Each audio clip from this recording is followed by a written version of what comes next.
Ladies and gentlemen, welcome to violence. Well, nobody's perfect. Here's Johnny, said the White Rabbit. I did not hit her. It's not true. It's bullshit. I did not hit her. I did not. Oh, hi, Mark. kill everyone now. Only a ninja. Destroy a ninja.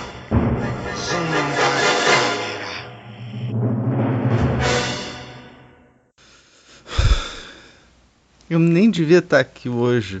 I'm not even supposed to be here today. Fuck! I'm not even supposed to be here today. I'm not even supposed to be here today. Bom dia, cinéfilos! Estamos aqui com mais novo episódio do podcast Ponto Cego. Eu sou o Thiago, seu apresentador, e junto comigo está... Bom, não tão junto assim, né, que é o Kaique. Prazer em estar aqui hoje, ou quer dizer, ou de não estar aqui hoje, né? Como é que está essa situação? Kaique, se apresenta pra gente. Bom, meu nome obviamente é Kaique.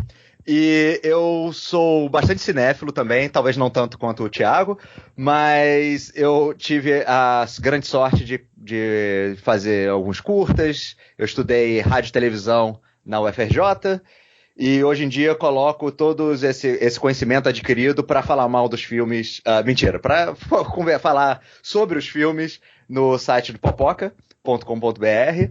E continuo assistindo coisas como acompanhando, assistindo e tentando um dia, quem sabe, voltar a produzir mais alguma coisa. Bom, e Kaique, você viu algum filme bacana essa semana para indicar para os nossos ouvintes? A semana eu vi o filme brasileiro que eu não tinha visto quando estava no cinema, chamado Bingo. Se você ainda não assistiu, ele está na HBO, se você tiver a assinatura da HBO Go, ele está disponível lá. E me surpreendeu bastante o filme, não da história ter sido surpreendente de alguma forma, mas assim, eu achei há algum tempo que eu não estava vendo filme brasileiro. Eu tenho essa mancha na minha cinefilice de acompanhar poucos filmes brasileiros, e aí ao ver Bingo me surpreendeu positivamente na qualidade que a fotografia tá num filme que não é necessariamente Globo Filmes, né? Porque o Vladimir Brito está muito bem no papel, e a Leandra Leal também tá no filme. Então foi um filme que eu gostei porque ele foi um filme bem feito. Ele é bem redondo. O roteiro, o início funciona do início, meio ao fim. Termina bem o filme, que é uma falha, costuma ser uma falha de diversos filmes de cinema brasileiro, que às vezes termina, acaba, você não sabe, já? Começa a rolar os créditos, você toma um susto. E não acontece. O filme tem uma boa curva, um bom arco. Eu curti bastante. É uma excelente recomendação. Não é aquele filme que vai mudar a sua vida, mas se você não conhece a história do Arlindo Bastos, o filme dá representa de forma ficção, obviamente, tem muita coisa que não é verdade, mas é inspirado na história real do Arlindo Bastos, que foi o Bozo no Brasil no início da década de 80. Então é um filme que recomendo. Sim, eu gostei muito também. No episódio de hoje, o Kaique me propôs esse tema, eu gostei, e a gente vai fazer uma coisa um pouco diferente daquilo que a gente está acostumado a fazer no programa.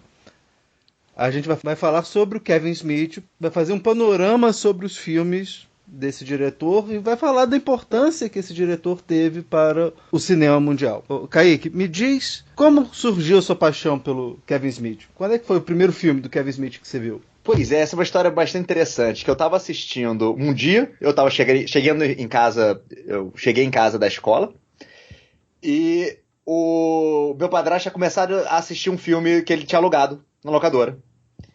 E eu comecei a assistir de curiosidade que estava passando ali. Nunca tinha ouvido falar do Kevin Smith, nunca tinha ouvido falar de filme. E naquela época eu assistia filmes de uma forma diferente.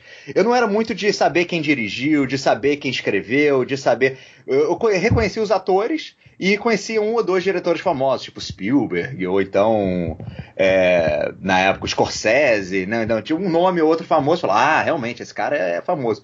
E só isso, não era muito de acompanhar com muito afinco. E aí eu tava assistindo o filme e eu achei diferente de tudo que eu já tinha assistido naquele momento. O filme que eu tava assistindo naquela época era o Dogma. E achei, assim, os diálogos paralelos, que não tinham a ver com a linha da história necessariamente, a loucura do roteiro, aquilo tudo me surpreendeu. E eu quis saber mais sobre quem era essa pessoa. E alguns dias depois, eu tava conversando com alguém, recomendando esse filme, falando, caraca, vi esse filme genial, e falava assim, assado, não sei o que, tal, descrevi o filme, e a pessoa, conheço o filme, é do Kevin Smith. esse filme tem um diálogo genial, assim como todos os filmes do Kevin Smith. Eu, assim, pim! Como assim todos os filmes do Kevin Smith? Foi ali, eu acho que é a primeira vez que eu me dei conta, né, que caiu a ficha, que filmes eram escritos por pessoas, não eram só dirigidos, e que essas pessoas podiam, de repente, ter escrito outros filmes com semelhanças e diferenças e tudo mais. Aí eu procurei saber mais sobre ele. Aí eu fui assistir na ordem que ele foi lançando os filmes. Que aí eu assisti O Balconista, logo depois assisti o Barrados no Shopping e o Procura-se M, que eram os filmes que ele tinha lançado até aquele momento. E aquilo ali, literalmente, a expressão em inglês, né, tipo, explodiu a minha mente, né, abriu portas, assim, em relação ao cinema, de que não era só ação, não era só filme famoso de Hollywood, existia o cinema independente. O cinema indie era algo que existia e que era muito bom de ver, que te dava realmente, abria portas para coisas diferentes. Não era só Sessão da Tarde nos anos 80 ou filme de aventura lançado naquele final de semana. Então, o Kevin Smith não foi só um diretor bom, como abriu portas para mim a apreciar filmes diferentes do padrão. Eu lembro, você falou em cinema independente, eu lembro que nos anos 90 o cenário do cinema independente muda. Você agora, nos anos 90, capitaneados pelo Kevin Smith e pelo Tarantino, pelo Robert Rodrigues, você tem uma nova geração de cineastas que não eram nem mais formados em termos práticos, né? Tinham uma formação prática, como o pessoal da escola Corman, lá nos anos 70, né? Que vai dar origem à nova Hollywood, nem o pessoal mais teórico, que é o pessoal do cinema independente americano dos anos 80, como o Spike Lee, que foi formado em comunicação de massas, ou o Jim Jarmusch, que foi formado em cinema. Essa turma foi formada pelas locadoras. Exatamente. E isso reflete diretamente no Balconista, porque você tem o personagem que era para ser, o Kevin Smith escreveu o personagem do Randall, que era o cara que trabalhava na locadora, para ele. Sendo que 2 dias antes de começar a gravar, ou 3 dias antes de começar a gravar, ele deu pra trás e ele pensou assim, tem muita fala pra esse personagem, assim, eu não sou ator, o que eu tô fazendo aqui?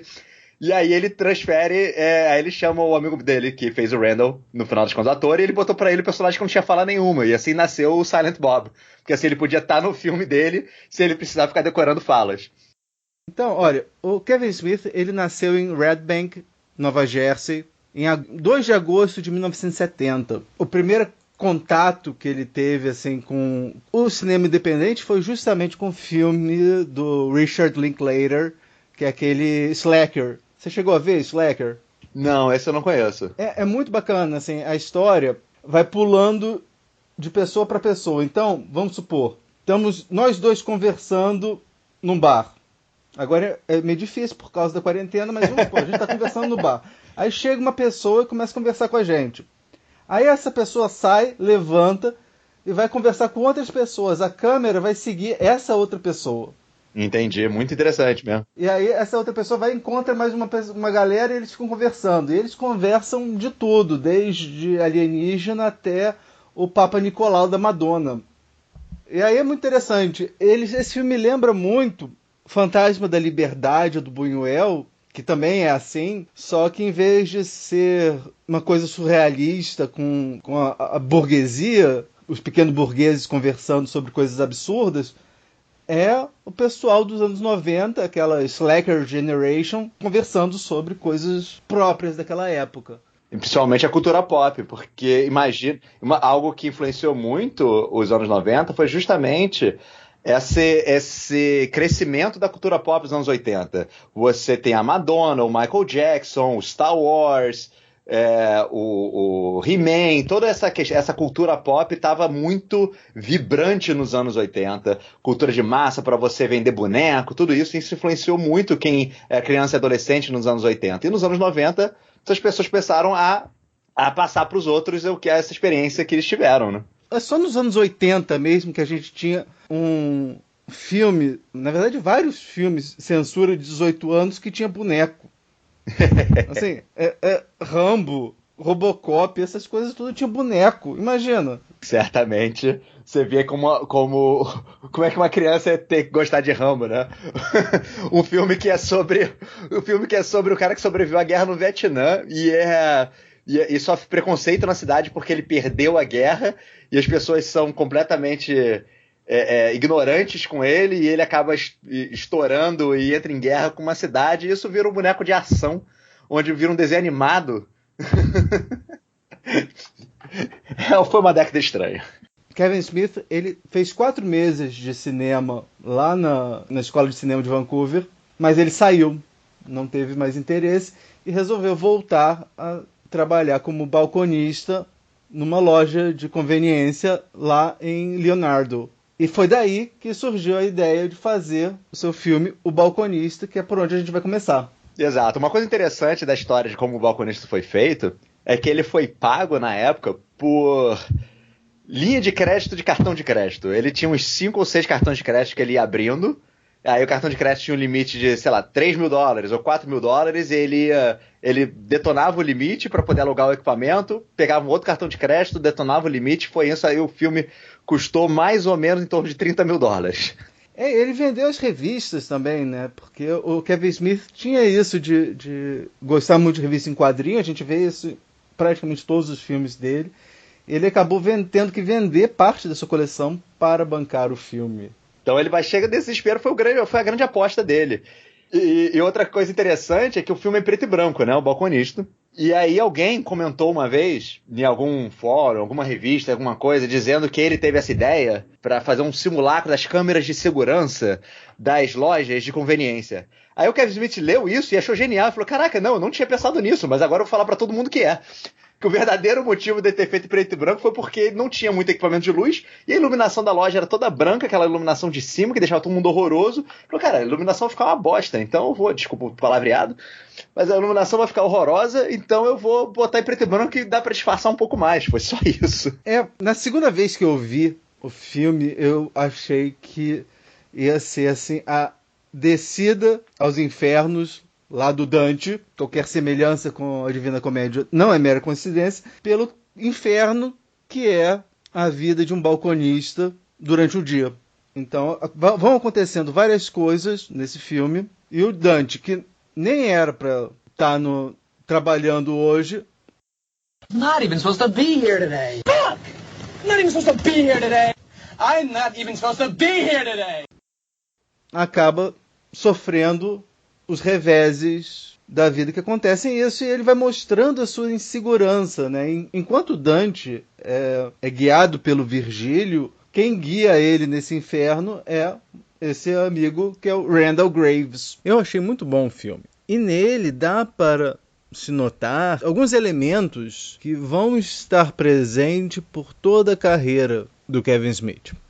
Sim, o Balconista, né, ele segue a narrativa clássica, né, de você ter o personagem principal, o conflito aparece e você tem uma resolução para esse conflito no final, mas ao mesmo tempo tem tantas histórias paralelas acontecendo que ele se mistura um pouco na narrativa clássica com a questão episódica de alguns filmes europeus. Não sei se ele fez isso com esse conhecimento, mas certamente a influência que ele tinha dos filmes que ele assistia atingiu ele nisso. Então você, ao mesmo tempo que você tem essa história inicial do Dante, do que ele tá fazendo ali naquele dia, e do caso dele com a namorada, que ele gosta, mas não gosta, e tem uma outra namorada antiga que ele tá lá, então ele tá ali naquele conflito pessoal, ao mesmo tempo você tem os amigos que aparecem na loja dele, que não respeitam, e que ele quer jogar hóquei, mas não pode porque tá lá trabalhando, as conversas paralelas sobre cultura pop e tudo mais, isso que vai fazendo um comentário da sociedade jovem, daquele jovem adulto que já tá velho demais para depender dos pais, mas ao mesmo tempo ainda não tem know-how suficiente para ser um adulto de verdade. Que é o que é um pouco da geração dos millennials sofrem hoje em dia. Algumas frases, algumas citações desse filme, acho que ainda marcam a cultura pop, desde o cara brincando de tubarão com o Doritos, até passando pela discussão sobre os trabalhadores lá na Segunda Estrela da Morte. O Luke, na verdade, matou um monte de trabalhador que era inocente. Olhar a cultura pop de uma maneira fora do óbvio é realmente muito... E é algo que eu fazia com os amigos, né? Você fala, peraí, você ia parar pra pensar que o Gargamel, só o Gargamel vê os Smurfs, ninguém mais, que aquilo é viagem dele, que ele na verdade fica catando cogumelo na floresta e os Smurfs são viagens da cabeça dele. Todas essas conversas são refletidas nesse filme. Então você, pela primeira vez, eu consegui me ver num filme. Porque assim, eu não era o Rambo, eu não era o Indiana Jones. Eu gostaria de ser, mas não era. E quando você tinha um cara conversando sobre Star Wars na locadora, eu falei, eu sou esse cara. Esse filme me representa. Você sabe que os Smurfs, na verdade, é tudo propaganda comunista, né? Porque, primeiro, eles não têm acumulação primitiva de capital, né? Você não tem um Smurf banqueiro. Se você precisa de alguma coisa, você precisa de comida, você vai lá no Fominha e ele te faz um bolo. Você precisa de que alguém construa alguma coisa, você vai lá e pede para habilidoso. Não tem assim, tipo, dinheiro não circula, né? E o fato de o Papai Smurf usar vermelho, a barba... O Papai Smurf é o camarada Papai Smurf. Pois é, esse tipo de conversa poderia estar no filme do Kevin Smith, por exemplo. Ele segue, né, depois do Balconista, ele já segue com o Barrados no Shopping, que ele achava que ia ser um grande sucesso, e ele depois falando sobre isso, ele meio que não entende porque não foi um sucesso tão grande. Ele já consegue um pouco mais de dinheiro, o filme dessa vez é colorido de verdade. Eu, pessoalmente, adoro Barrados no Shopping. Pra mim, não só é um excelente filme, mas como é um excelente filme de comédia. Ele consegue, no mesmo filme, trabalhar com comédia comédia de erros, ao mesmo tempo que ele faz o comentário, continua fazendo comentário do que é ser um jovem adulto nos anos 90 sem ter muita responsabilidade e sem ter dinheiro. Faz comédia física, né? Aquela coisa meio Chaplin, né? Uma coisa meio slapstick. Isso é também utilizado, comédia surreal, de humor. Você tem diversos... E você tem já uma coisa que ele mostra mais no Barrados no Shopping do que no Balconista é a habilidade dele de conseguir bons atores para os filmes dele. No Barrados no Shopping você tem o Michael Rook, que fez Walking Dead durante muitos anos, e ele é um ator bastante famoso. Você tem o Ben Affleck. Sim, e ele conseguiu muito sucesso quando ele fez aquele filme Harry, o retrato de um serial killer, lá em 86. Exatamente, então já era um ator famoso que ele conseguiu trazer. Ele lançou a carreira do Jason Lee, que depois fez My Name is Earl, ele fez a voz do Syndrome, e o Jason Lee na época ele era skatista, e que resolveu virar ator, e eles conseguiu, né, lapidar essa gema. Aí, e o Ben Affleck, já comentei, o que mais que participou desse filme? Na época, Shannon Doherty, que fazia a Brenda de Barrados no Shopping. Inclusive, Barrados no Shopping só tem esse nome em português por conta por conta da atriz que fez a Brenda, que em inglês é Mallrats, o nome, que significa, sei lá, rato de shopping, ou seria como se fosse um vagabundo de shopping. Essa seria a tradução mais certa. Eles chamam de Barrados no Shopping porque a atriz era a atriz mais famosa na época e que ela fez Barrados no baile, né? Então aquela coisa de tradução de filme para português que é explicável, porém inacreditável. Que é dos mesmos criadores de Vingador do Futuro. E a gente vai ter mais casos desses nos filmes do Kevin Smith, né? Sim, com certeza. Procura-se M foi um filme que na época, eu acho que muita gente dizia que na época era o melhor filme dele. O que você acha de Procura-se M? Eu vi há muito pouco tempo atrás, eu vi quando a gente foi partir para essa nossa conversa. Eu vi de novo ontem, para sedimentar a minha posição, para ver se... Não estava errado exatamente por causa disso, porque você falou que naquela época... Eu lembro que o Tarantino tinha dito que esse tinha sido o melhor filme de 97. Eu tenho alguns problemas, posso entrar no mérito, apesar de não ser meu lugar de fala, né, da representação das lésbicas no filme. Eu não sei se o que falta para as lésbicas é realmente o Ben Affleck na vida delas.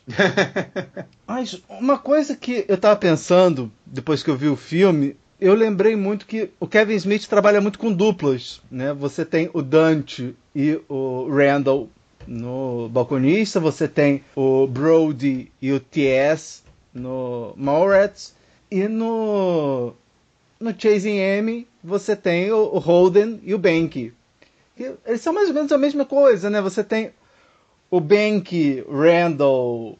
São todas as versões do próprio Kevin Smith, quando você para pra olhar.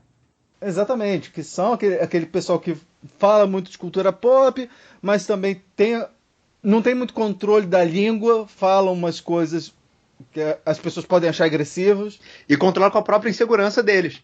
Porque, no fundo, todos os personagens principais, até esse momento da carreira, são personagens muito inseguros.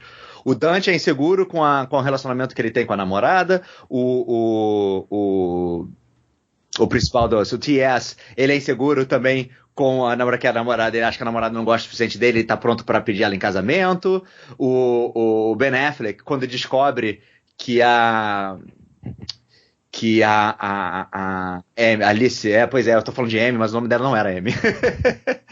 Ela era mais experiente que ele no final das contas. Porque ela não só era lésbica, como também ela já transou com 2 caras. E aí ele fica muito, muito perturbado.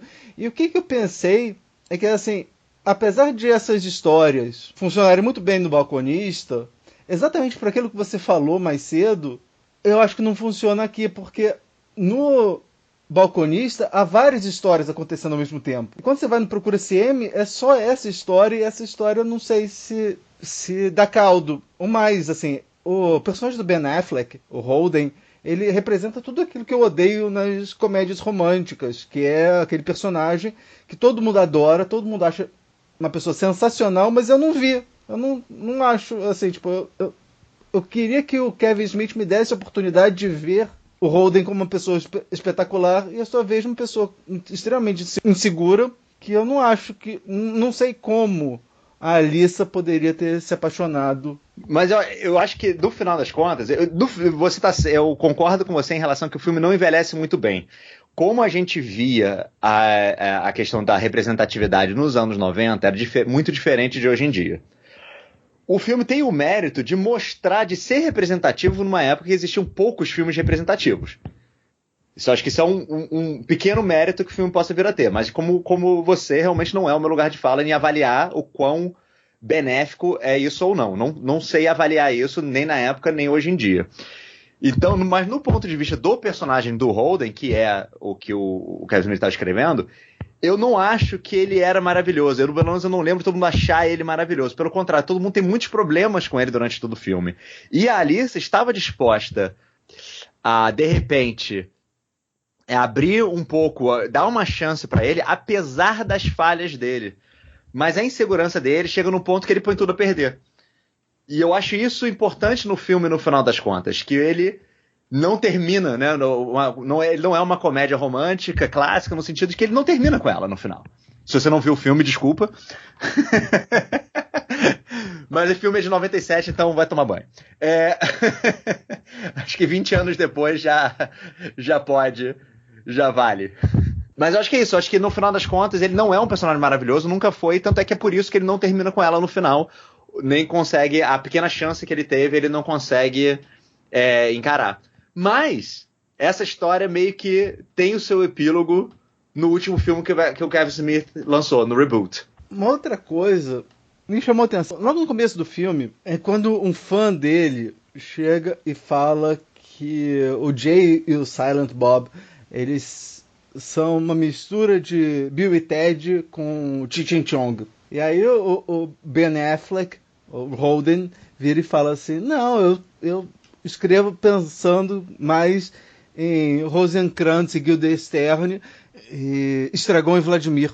A partir daí eu já falei assim, putz, o cara é meio pedante, porque assim, ele tá citando o Rosencrantz e Guildenstern, que é do Hamlet, mas assim, essa visão deles, porque eles quase não falam no Hamlet, mas tem uma peça que depois virou filme com Gary Oldman, que é o Rosencrantz e Guildenstern são mortos, que é exatamente assim, os dois, Rosencrantz e Guildenstern, como eles só aparecem 2 vezes no Hamlet, mostra o que eles ficam fazendo, e eles ficam lá filosofando sobre a vida, enquanto tá acontecendo as coisas no Hamlet. Lá ao fundo, eles ficam lá discutindo sobre a existência ou qualquer coisa assim. É bem bacana. E o Vladimir e o Estragon é do Esperando Godot, né? Então, mas são 4 duplas aí que são tremendamente conhecidas. Pois é, e continuando na carreira aí do Kevin Smith, depois do Procura CM, você vê o Dogma, que é outro filme que luta aí como o melhor que o Kevin Smith já fez. Eu gosto mais de Barrados no Shopping, eu acho ele mais original, mas ao mesmo tempo Dogma foi o meu filme de entrada, então eu não tenho capacidade emocional de avaliar friamente qual seria o melhor ou não, mas o Dogma tem um pouco de tudo. Tem um pouco de muita comédia, tem um pouco de sarcasmo, tem um pouco de crítica à igreja. Aliás, se tiver com tempo, veja, procure no YouTube o próprio Kevin Smith falando de quando ele foi num protesto contra o Dogma. Ele contando essa história é uma das coisas mais engraçadas que você vai ver. E eu acho que o Dogma acaba fechando um pouco, digamos assim, né, a primeira fase do Kevin Smith como cineasta. Porque logo depois ele lança o Jay and Silent Bob Strike Back, ou Império do Besterol Contra-Ataca, como vem como veio pro Brasil. Outro exemplo de títulos traduzidos meio livremente aqui no Brasil. Né? Mas pelo menos tem o Strike Back, ele é uma referência ao Star Wars, né? Então dá pra entender esse. Por que não fala como título original, que é Jay and Silent Bob Contra-Atacam? O pessoal não gosta de botar nome próprio no nome de filme. Já vi que quando tem nome próprio só, sempre tem um subtítulo, né? Então. Mas é isso. Esse filme, pra mim, ele vendo ele de novo, quando eu vi a primeira vez, foi no Festival do Rio, assim que ele foi lançado, eu adorei o filme porque eu tava muito dentro daquele universo quando eu assisti. Eu já tinha assistido todos os filmes do Kevin Smith até aquele momento várias vezes. E aí eu ri de todas as referências, de todas as piadas, achei o máximo. Assistindo de novo alguns anos depois, o filme não envelheceu muito bem pra mim. Ele me pareceu exatamente isso que ele se propõe a ser. Ele é uma colagem de todos os filmes que o Kevin Smith fez naquele momento, então ele usa aquilo como uma ode à própria carreira. Então é como se fosse um grande episódio de vídeo show, sendo que ao invés de ser sobre a Globo, era sobre os próprios filmes do Kevin Smith. Então é um filme que é um pouco levemente masturbatório, digamos assim. Citação, ele se cita muito no filme, né? Isso, e ele acaba adicionando muito pouco, eu acho. Eu acho que ele mesmo fez esse filme com essa ideia de fechar, tanto é que o filme termina, na cena pós-crédito, se eu não me engano, termina com Alanis Morissette fechando o livro do View Askew Universe, que o View Askew é a empresa que ele criou para a produtora que ele criou para fazer esses filmes, e ele fecha o livro nesse filme. Então assim, desisti, eu agora vou virar um diretor sério na cabeça dele, e esse foi o último filme desse universo. Mas não foi. Mas não foi um pouco pelas próprias decepções dele com a indústria, né? Que depois ele fez o Menino dos Olhos. Esse é mais um exemplo daquilo que a gente estava falando, né? Porque o tradutor vai pegar Jersey Girl e vai transformar em Menina dos Olhos. É inexplicável.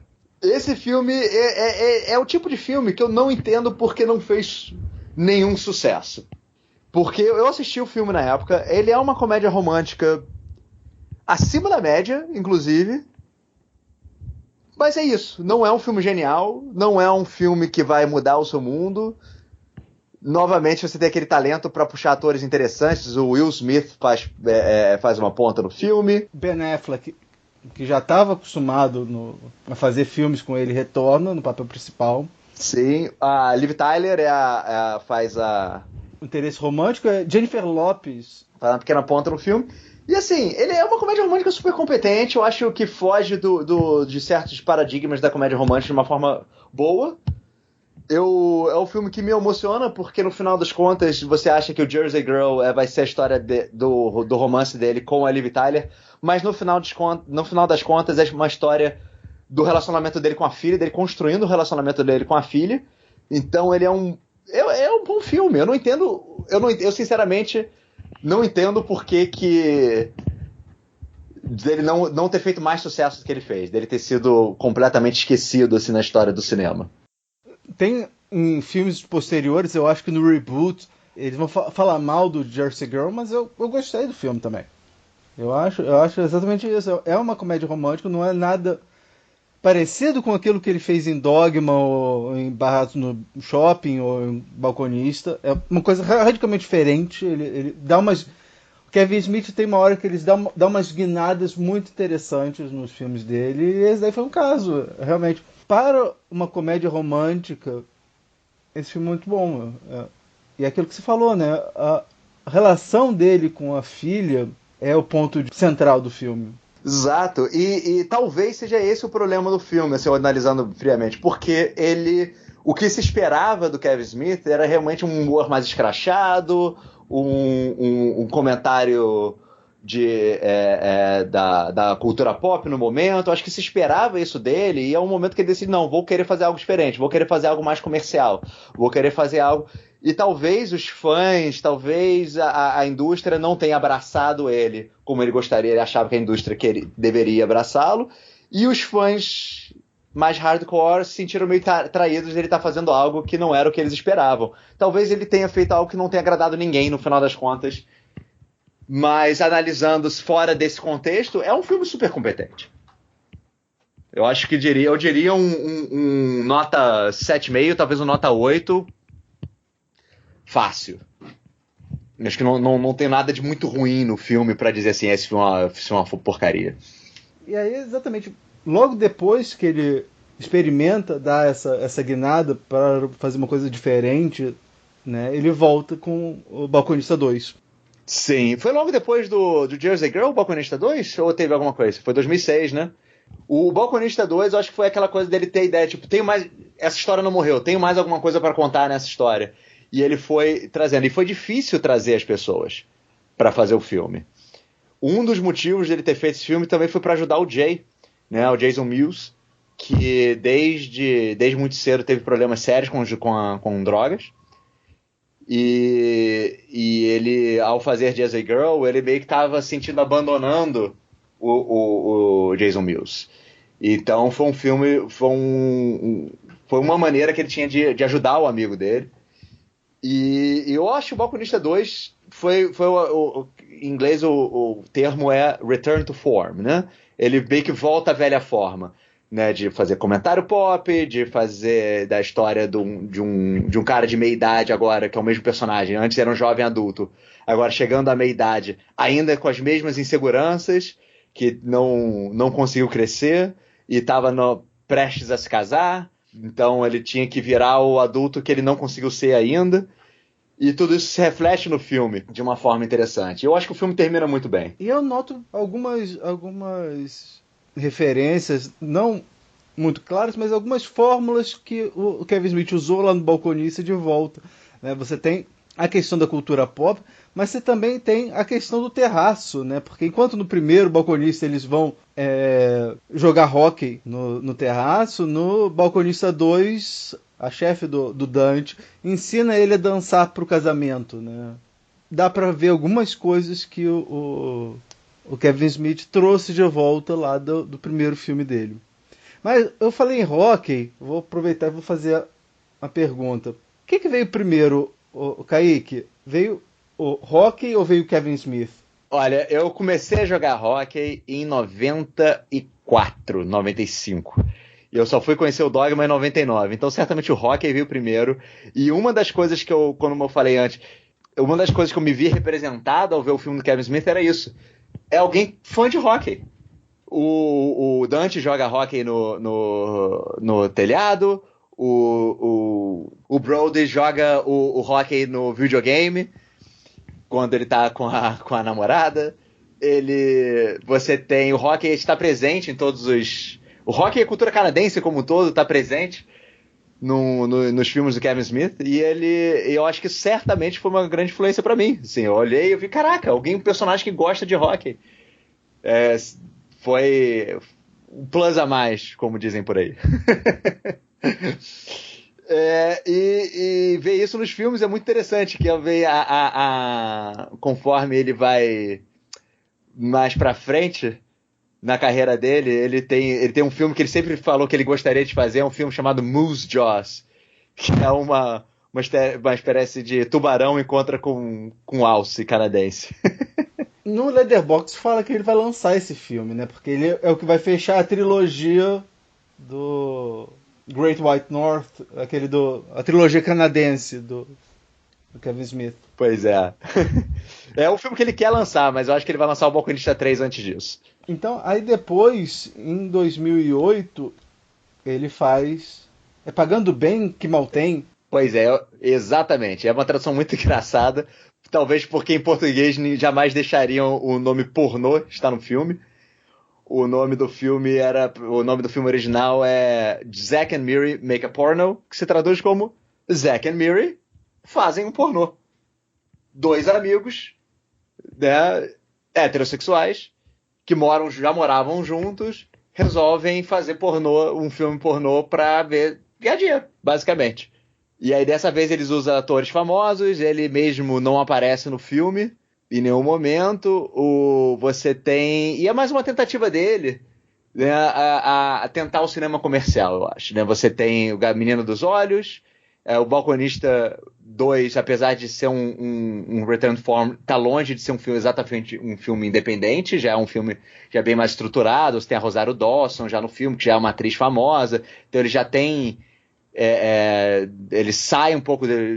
não é mais um filme com os amigos, então já é um filme já melhor produzido.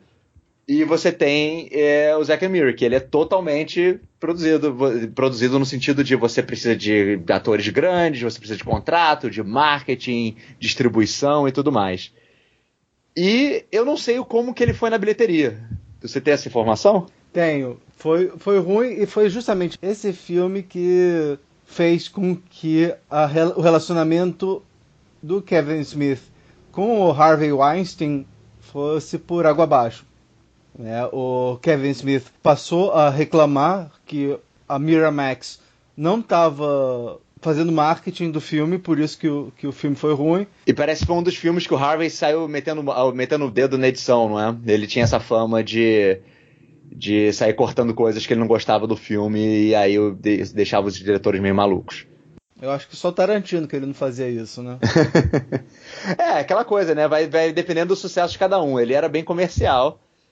Se o filme dava dinheiro, ele deixava fazer o que queria. No momento que não desse dinheiro, ele metia a mão e dane-se. O lance dele era ganhar dinheiro e meter a mão nas mulheres. Aí foi o que realmente acho que mata o relacionamento dele. Tem coisas engraçadas. Eu não sou um grande fã do Zack and Miri. Eu acho que o Zack and Miri esbarra talvez na moralidade da produtora, talvez na moralidade do próprio Kevin Smith. Que o Kevin Smith, apesar de ter um humor muito... às vezes infantil, às vezes ele gosta de lidar com temas sexuais muito fortes, mas eu acho que no final das contas a criação dele católica deixa ele muito moral. Então a escolha do personagem do Ben Affleck em Procura-se Amy é uma escolha fundamentalmente moralista. As dúvidas do Dante, tanto no Balconista 1 como no Balconista 2, são dúvidas extremamente moralistas no seu cerne. Então acho que um bom moralismo do próprio Kevin Smith, eu acho que não teve coragem de levar o Zack and Miri Make a Porno, o Pagando-se Bem que Mal Tem, para onde o filme parecia estar levando. Eu acho que essa a premissa do filme é muito boa, mas acho que ele falha nessa escolha moral do final do filme, que é: oh meu Deus, agora nós fizemos sexo e nosso relacionamento mudou. Se fosse menos moralista nesse sentido, acho que o filme teria a chance de trazer muito mais público do que foi na época. Aí depois ele fez Tiras em Apuros. Nossa, esse foi um dos filmes que eu vi recentemente. Que é Cop Out, né? É um buddy cop, né? Uma história de 2 policiais que são amigos, são parceiros há 9 anos, mas eles têm perfis diferentes, né? Um é mais sério e o outro é mais louco. Gosta de fazer interrogatórios citando filme. Esse filme, ele eu acho que é o único filme de longa-metragem na carreira do Kevin Smith que ele dirige sem ser ele escrevendo. O que mostra pra mim que o Kevin Smith, ele é um diretor competente. Mas se ele não tá dirigindo o próprio material, fica muito difícil dele ter a liberdade que ele precisa ter. Porque o filme, ele é mal escrito. Ele é uma sombra de um buddy cop movie, assim. E pior, né? Esse filme, em alguns lugares eu vejo que é 2010, outros lugares eu vejo que é 2009. Mas em 2007 teve Chumbo Grosso, né? Que é o Hot Fuzz, do Edgar Wright, que já tinha feito uma sátira super bem feita aos filmes Buddy Cop. Exatamente. E aí você vai comparar Tiras em Apuros com o Hot Fuzz, não tem. E você ainda contém histórias incríveis, que esse filme praticamente acabou com a vontade de Kevin Smith de fazer filmes, porque ele tinha um relacionamento amistoso com Bruce Willis até esse filme, e nesse filme eles brigaram feio, assim, o Bruce Willis simplesmente não aparecia no horário para fazer as cenas de qualquer jeito, e você vê claramente, isso reflete no filme, ele já tem fama de ser um ator meio preguiçoso, o Bruce Willis. Nesse filme ele tá mais preguiçoso do que nunca. Ele claramente não tá com vontade de fazer nenhuma cena. E tem assim, tudo conspira contra o filme. E apesar disso, dá pra ver, eu tava lendo algumas críticas em relação ao filme, tem gente que gostou do filme. Tem gente que se você vê um filme assim, sem esperar muita coisa, sem levar ele muito a sério, tem cenas engraçadas. E realmente, há algumas cenas engraçadas no filme. O filme não é um completo lixo, mas ele é muito menos. Ele é mais um num mar de que, se for dizer que ele é um Sessão da Tarde, é menosprezar alguns clássicos da Sessão da Tarde, eu acho. Eu acho que ele é um filme extremamente preguiçoso no final das contas. E por conta disso, o próprio Kevin Smith fala assim, ele desistiu de Hollywood nesse momento, nesse filme. Ele desistiu de fazer filmes comerciais, falou, não é pra mim. Eu agora não quero mais essa pressão de estúdio, não quero mais essa pressão de marketing. Se ele for fazer mais um filme, ele junta dinheiro e faz do próprio bolso, que aí ninguém pode mandar ele fazer qualquer coisa. E aí ele fez, em 2011, ele fez Red State. Qual é o nome em português? Seita Mortal. Seita Mortal, que foi da sua companhia. Ele fez uma companhia para fazer esse filme, e ele, em homenagem ao seu antigo produtor, chama a empresa de Harvey Boys. Que ele, obviamente, teve que mudar hoje em dia por conta... o que eu acho que ele não vai mais voltar a fazer, esse erro. Mas... esse filme é totalmente diferente daquilo que você está acostumado a ver. Você não tem as coisas engraçadas nesse filme. Você tem algumas coisas que retornam na filmografia do Kevin Smith, mas esse filme não é um filme bem diferente daquilo que ele está acostumado a fazer. Sim, ele resolve mexer como um filme de terror. E aí mostra que ele tem capacidade de ser um diretor melhor do que ele tinha mostrado até o momento. Ele tem planos incríveis nesse filme, diversas cenas são filmadas de baixo para cima, mostrando o poder daquele padre. Michael Parks, ele tá insanamente bom nesse filme. Ele é excelente, ele tá excelente no filme. E Red State, eu lembro que foi considerado um sucesso de crítica na época, porque ele é um filme... O John Goodman tá no filme também. Ele consegue atores maravilhosos, pagando pouquíssimo, porque o Kevin Smith não tem dinheiro no bolso para pagar o que realmente esses atores costumam cobrar. E ele consegue, mostrando que ele deve ser um cara muito gente boa em Hollywood, eu acho. Porque ele realmente consegue trazer esses talentos para os filmes dele, fazer as participações especiais. E Red State é diferente de tudo. Foi a primeira vez que eu vi ele tentando fazer um filme de terror, e ele tem um talento para isso. E ele consegue me surpreender da maneira que ele vai matando os personagens no filme. E você fala assim, agora esse vai ser o personagem do filme, então vai ser assim, assim, assado. Ele vai lá e não vai ser desse jeito. Então vai ser do outro jeito. Pá! Então ele vai quebrando essas expectativas dentro do filme, que eu acho que é muito bem feito. O Red State, pra mim, é o melhor filme dele fora do universo cult indie que ele tinha criado até o momento. Também. Eu gostei muito desse filme. Eu achei sensacional. E assim, do que eu li a respeito, o final que o Kevin Smith tinha preparado para o filme, acabou não fazendo por problemas orçamentários, era que realmente as trombetas, desculpa o spoiler, mas as trombetas eram realmente de verdade, sabe? Tipo, ia aparecer um anjo enorme, assim, e ia cortar o pastor ao meio, sabe? Eu falei assim, caraca, ia ser muito bom, mas não foi esse. E o final é muito legal, né? O final do filme, o filme todo é muito legal. Eu acho que ele tem uma mudança, né? Você Até a metade do filme é uma coisa muito tensa, e aí depois vira um filme bem a lá Drink no Inferno, né? Você tem mais ou menos 2 filmes, né? É muito bacana, muito bacana. E o John Goodman, Michael Parks, a Melissa Leo também tá bem legal no filme. Sim, as atuações estão todas muito boas. Em geral, algumas vezes, o Kevin Smith, por ser um cara muito gente boa, e às vezes por ele não estar pagando os atores muito bem, ele dá muita liberdade para os atores fazerem o que quiserem. E isso tem seu preço. Você consegue atuações maravilhosas em alguns momentos, em outros momentos isso acaba ficando muito autoindulgente. Não sei se essa expressão existe em português do jeito que eu acho que ela significa, mas basicamente é quando a pessoa se permite demais só porque pode. Não tem ninguém para virar e falar, não tá demais não, vamos dar uma cortada, vamos dar uma alterada que de repente fica um pouco melhor. Falar, tá bom assim. Gostei, não vai me dar muito trabalho, então deixe.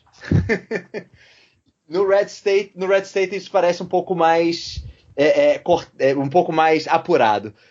Quando ele vai fazer o Tusk, que eu acho que é o filme que ele faz logo em seguida, ele tenta repetir um pouco essa fórmula. Ele também tem essa questão do filme de terror, mas como foi um filme baseado num comentário que ele tinha feito num podcast dele, onde ele estava bem maconhado conversando com o Scott Bozier, onde ele tem a ideia absurda dos leões marinhos. Espera um pouquinho, eu vou perguntar para os ouvintes agora. Vocês sabem a premissa do filme? Vocês lembram do cientista do Centopeia Humana? Pois é, o vilão desse filme, ele quer fazer a mesma coisa que o cientista do Centopeia Humana fez, só que com leões marinhos. Mas a diferença é que, no caso do Tusk, não é um cientista, é um aventureiro, né? É o Michael Parks. Não, era um aventureiro, assim. Era o Michael Parks de novo, que ele encontrou, nas aventuras dele, ele encontrou uma morsa, né? Um leão marinho. Ou uma morsa ou um leão marinho, eu já não sei mais a diferença entre os dois. Preciso de um livro de biologia. E ele meio que se apaixonou por essa morsa. E aí ele tenta, desde então, procurar transformar um ser humano numa morsa para ele poder voltar até aquela relação que ele teve quando isso aconteceu. E ele se torna um serial killer por conta disso.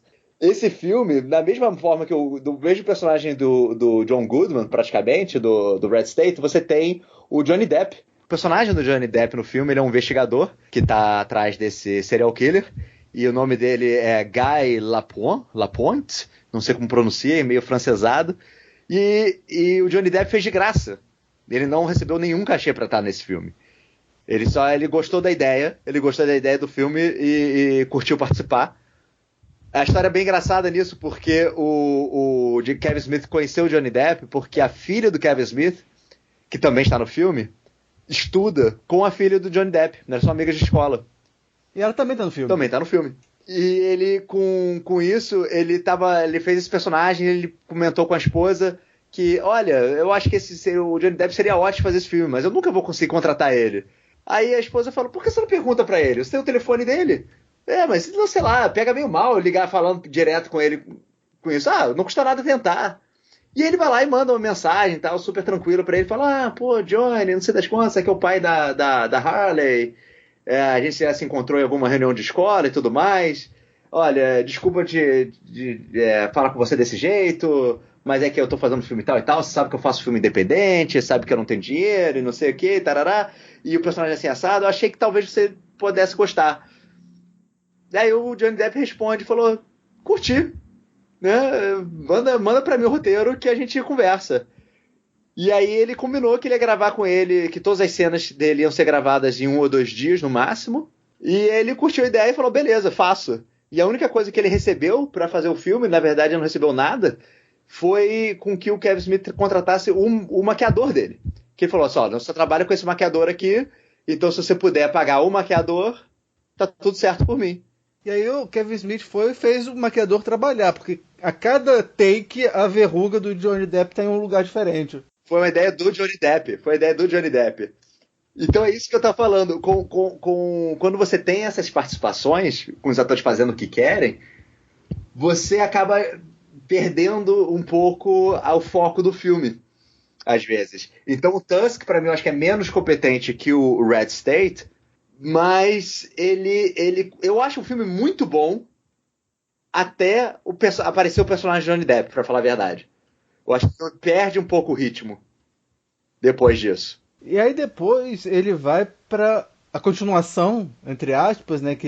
Aquilo que a gente estava mencionando mais cedo, e as pessoas falam que o sonho do Kevin Smith é fazer essa trilogia, né? A trilogia do Canadá, que seria Tusk, esse filme, Yoga Hosers, e o Moose Jaws, né? Que é o nome do filme. O Yoga Hosers é o segundo da trilogia. E nesse filme eu noto uma tentativa do Kevin Smith de trazer alguns elementos lá do Balconista para um filme de terror passado no Canadá, né? Isso. Só que ele fica muito escrachado, né? Porque aí o vilão passa a ser ele mesmo, o pequenininho que entra no cu das pessoas e explode. Assim, claramente faltou alguém para falar para ele menos. Mas as críticas estavam sendo tão negativas com esse filme, mas tão negativas, que quando eu vi, eu falei assim, cara, eu não achei tão absurdo assim. Porque assim, eu tenho uma resistência absurda para filme ruim, né? Eu tinha feito uma lista de filmes ruins que eu vi, assim, Raiders of the Living Dead, Milpitas Monster. Tem um filme que eu vi essa semana que é horroroso, que é Space Zombie Bingo. É horroroso. Aí as pessoas ficam falando, esse é o pior filme da história. Eu falei assim, cara, tem outros filmes. Não, principalmente que o pior filme da história tem nome, se chama O Último Mestre do Ar, dirigido por M. Night Shyamalan. Você não viu. Viu? Você ainda não viu o pior filme da história.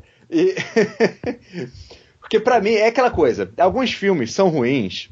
Pra mim o pior filme não é o filme que necessariamente é ruim. É o filme pretensioso. É o filme que tenta ser alguma coisa, ele tem a pretensão de ser alguma coisa e falha miseravelmente. Pra mim, o Yoga Hosers, ele é exatamente o filme que o Kevin Smith quis fazer. Ele quis fazer um filme escrachado, ele quis fazer um filme pseudo-terror, ele quis botar a filha dele pra trabalhar e a filha de Johnny Depp pra trabalhar. Ele quis se divertir fazendo isso. Então, se você vê o filme com essa ótica de são pessoas querendo se divertir ao fazer um filme, se você embarcar nessa viagem junto, você vai se divertir junto. Se você tá pensando que você vai ver um filme que tá tentando te entreter, você vai sair decepcionado do filme. Ele não tá lá pra te entreter, ele tá lá pra entreter quem tá participando do filme. Eu adoro filme absurdo, né? Uns filmes meio loucos e tal. Então, na medida em que o filme vai se aproximando do clímax e ele vai ficando cada vez mais doido, eu vou me divertindo. Mas assim, você tem que estar com essa mente que o Kaique falou. Você tem que estar com... Não vai esperando Bebê de Rosemary, por assim dizer. Exatamente. Eu acho que depois disso, ele ficou tão... Eu acho que ele descobriu que o talento dele era mais como podcasters do que como filmmaker. E ele ficou um tempo sem fazer filme. O Yoga Hosers é de que ano? 2016. E ele foi fazer agora, em 2019, ele fez e lançou o Reboot. Até que a carreira dele foi mais estável do que eu imaginava. Eu tinha imaginado que tinha ficado mais tempo parado, mas olhando agora as datas do filme, realmente, ele não parou por muito tempo, não. Ele trabalha pra caramba. Entre o Yoga Hosers e o Reboot, ele faz um segmento do filme de antologia que tem lá na Netflix, que é o Holidays, que aí são vários diretores, cada um pegando um feriado. Sim, e ele fez também, ele tentou emplacar diversos programas de televisão nesse meio tempo, Comic Book Man, ele fez tinha um programa de entrevista que ele tentou emplacar que durou pouco tempo, ele chegou a dirigir, ele dirige regularmente episódios de Supergirl e episódios de Flash. Ele participou, isso acho que foi em 2013, do documentário sobre o Super-Homem do Tim Burton. Sim, se eu não me engano, foi a participação dele que fez com que o documentário realmente saísse do chão. O documentário estava tentando ser feito a partir de crowdfunding. Aí o Kevin Smith adorou a ideia e resolveu entrar como produtor também. E aí ele ajudou o crowdfunding e botou mais algum dinheiro em cima para finalizar o documentário. Ele é uma das melhores coisas desse documentário. Quem não viu, olha, vale a pena. Tem no YouTube, a qualidade do vídeo não é lá essas coisas, mas é muito interessante. Sim, porque ele foi o início e o fim do documentário, no final das contas. Porque o documentário surge a partir do momento que ele começa a contar a história de como foi escrever para o roteiro do filme que nunca existiu. E a partir disso é que o diretor do documentário resolve correr atrás dessa história. E ele conseguiu entrevistar o Tim Burton, conseguiu entrevistar o John Peters, conseguiu entrevistar diversas pessoas envolvidas no documentário. Eu acho que ele só não conseguiu o Nicolas Cage. Agora, falando em Nicolas Cage, eu lembrei, o que deu no Nicolas Cage e no Kevin Smith de botar o nome dos filhos de super-herói? Porque assim, o Nicolas Cage, o nome do filho do Nicolas Cage é Kal-El. E o do Kevin Smith é Harley Quinn, sabe? Pois é, o Kevin Smith, ele é grande fã do Batman, inclusive o podcast dele, que é de bastante sucesso, se chama durante muito tempo Fat Man on Batman, e depois agora mudou de nome, com o Mark Bernardin sendo o co-host dele constante, e aí ele virou Fat Man Beyond, que é outra referência ao Batman, e que é um excelente, eu recomendo esse podcast. É um podcast e é um vídeo e uma série de vídeos no YouTube também, né? Você pode ouvir ou assistir da maneira que você quiser, porque são os dois atrás de um balcão, num bar. O bar ele é filmado Scum and Villainy Cantina, que é um bar temático de, obviamente, Star Wars, mas a gente não pode usar esse nome, porque eles não têm o direito.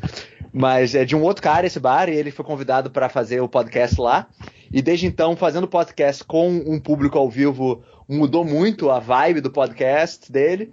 E é um programa excelente. Costuma ter umas 2 horas de duração e cada episódio. E recomendo, porque falam sobre o que está acontecendo na cultura. Tem muita história dos filmes que Kevin Smith criou nesse momento. Você acaba conhecendo a figura do Mark Bernardin, que é um roteirista excelente, que no momento trabalhou em Carnival Row, trabalhou em Treadstone, vai trabalhar agora em Picard, trabalhou em diversos... Esteve presente num lado da indústria que o Kevin Smith nunca tinha estado presente até então, que é de estar numa sala com outros roteiristas, né? Os trabalhos do Kevin Smith até então é trabalho muito autoral. Ele senta, escreve e ninguém mete a mão.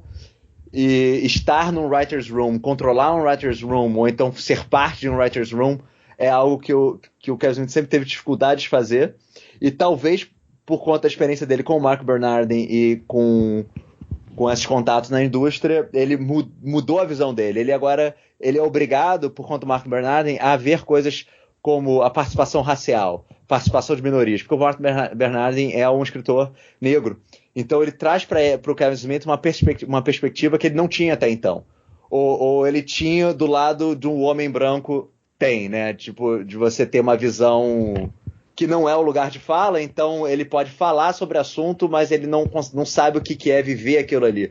E o Mark Bernardin traz essa perspectiva para ele. Então os dois saem ganhando com isso. Os episódios que o Kevin Smith não participa, que o Mark Bernardin faz sozinho e vai trazendo outros convidados, ele chama de Black Man Beyond, que é muito bom também. Em 2019 ele fez o reboot, que a gente já comentou aqui. A história é praticamente idêntica à do Império do Besterol Contra-Ataca. Ao contrário, ele é difícil de definir como bom ou como ruim. Como o Império Besterol Contra-Ataca, se você conhece bem o trabalho e a história de vida do Kevin Smith, se você acompanha ele, você entende todas as referências do filme e você vê o filme como acompanhando a história de alguém, como se fosse acompanhando a história de um amigo seu.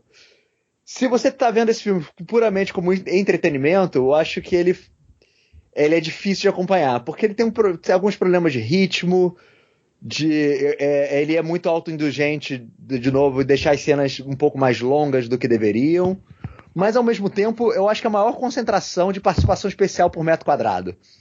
Você tem uma lista enorme de pessoas querendo participar e aparecendo, e isso traz qualidades e problemas pro filme.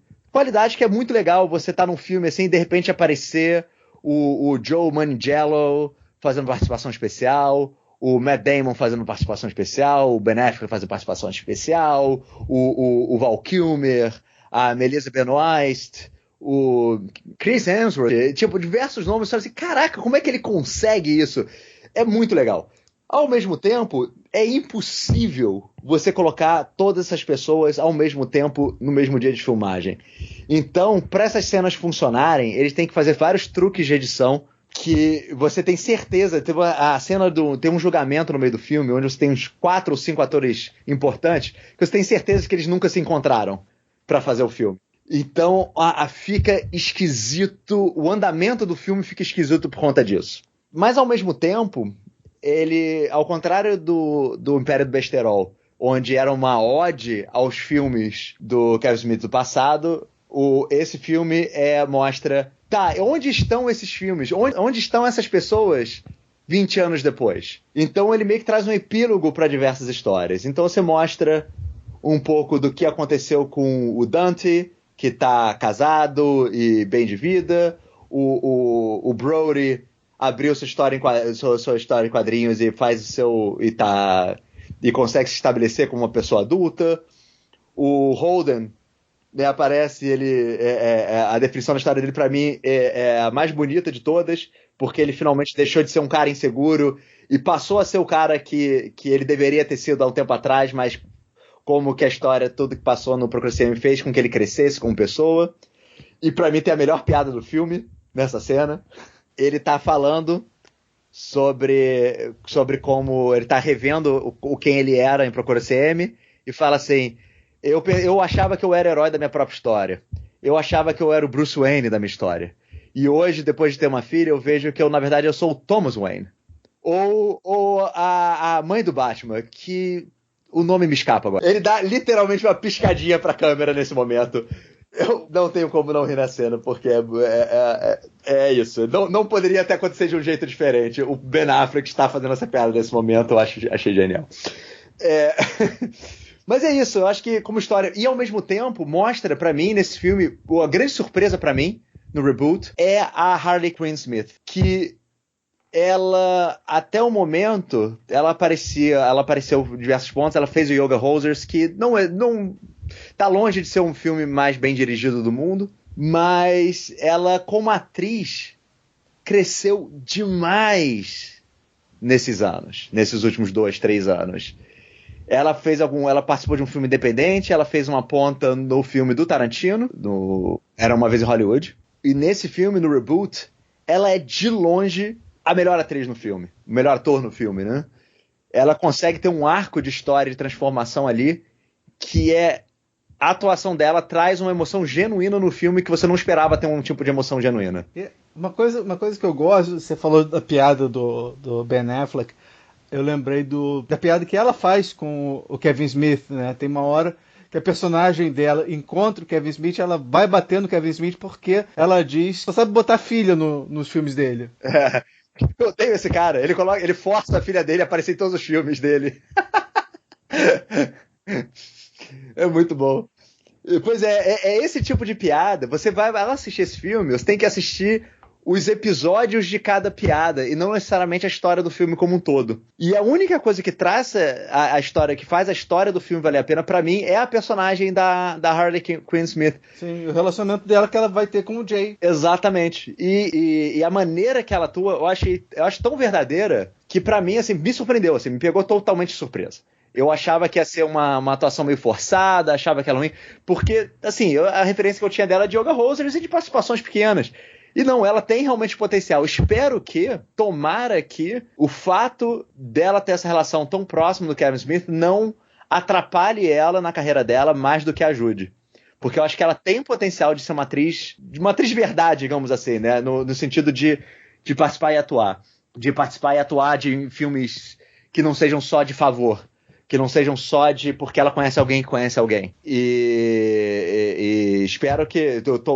Eu torço por uma carreira mais positiva pra ela. Gente, eu acho que foi isso. A gente conseguiu falar da filmografia, pelo menos dos longas dele. Como um todo, na carreira dele, o que você espera? Assim, qual o filme que você, de todos eles, que você mais recomendaria? Eu iria pro Balconista ou Dogma. Dogma, assim como você falou lá atrás, né? Dogma foi minha droga de entrada pro Kevin Smith. Foi o filme que eu já tinha ouvido falar, ainda mais que, assim, meu pai era dono de locadora, então tava sempre falando, né, do Barrados no Shopping, tava falando do Balconista, mas o primeiro que eu vi foi Dogma. E depois eu fui assistir o Balconista, eu acho que esses dois são bem legais. E minha terceira opção seria A Seita Mortal, eu acho. Pois é, eu acho que o que eu mais recomendaria seria o Dogma, certamente. Mas eu acho que o meu favorito, que mora no meu coração, ainda é o Barrado no Shopping. Eu acho que é o que eu mais me identifico, no final das contas. Pra mim, o Barrado no Shopping tem a melhor piada que eu já vi em filmes da minha vida, que é a do barco à vela. Look, it's a sailboat. Bem, vamos encerrar, porque eu acho que o episódio tá com mais de 1 hora. Mas olha, foi muito bacana. Sim, é muito bom. Gosto muito de conversar sobre o trabalho do Kevin Smith. Gosto de trazer tentar trazer mais integrantes para essa seita. Que não é mortal. Mas assim, e é isso. Eu acho que o que é o mais legal dele é justamente por não ser um diretor de só sucesso. Não é virar e falar assim, olha, é o cara mais genial do mundo. Não é. Mas certamente é um cara que influencia de uma maneira muito indireta de diversas formas no cinema. E você consegue sentir levemente representado em diversos trabalhos dele. E no mundo onde você tem... É cada vez mais difícil você encontrar pessoas fazendo trabalhos originais e sendo lançados. É sempre bom você rever um pouco de originalidade, um pouco de trabalho mais pessoal, assim. Então, Kaique, se algum dos nossos ouvintes quiser entrar em contato com você, qual é a forma? Você tem algum meio de contato? Olha, você pode me encontrar no Twitter, no @Kaique83. Estou no Instagram também, @Kaique83. E eu costumo postar sobre coisas aleatórias. Eu não tenho postado tanto sobre cinema nesses canais, mas comentários de hockey, de um pouco de cinema, de Oscars, estou por ali. Vamos, e a gente vai falando.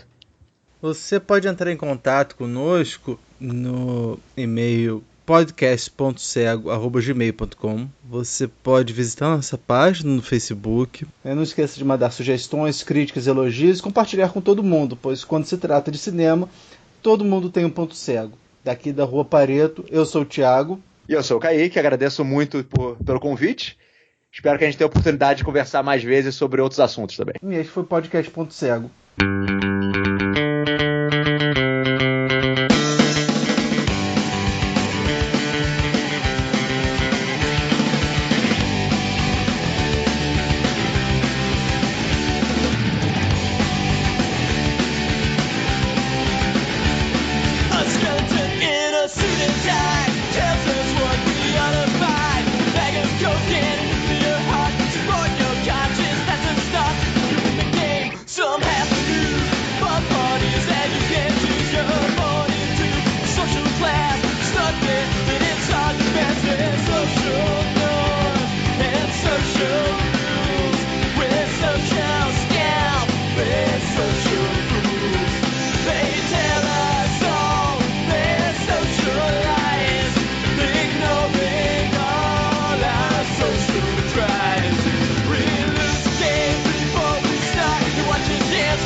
$15, little man. Put that shit in my hand. Nong, nong, nong, nong, nong, nong.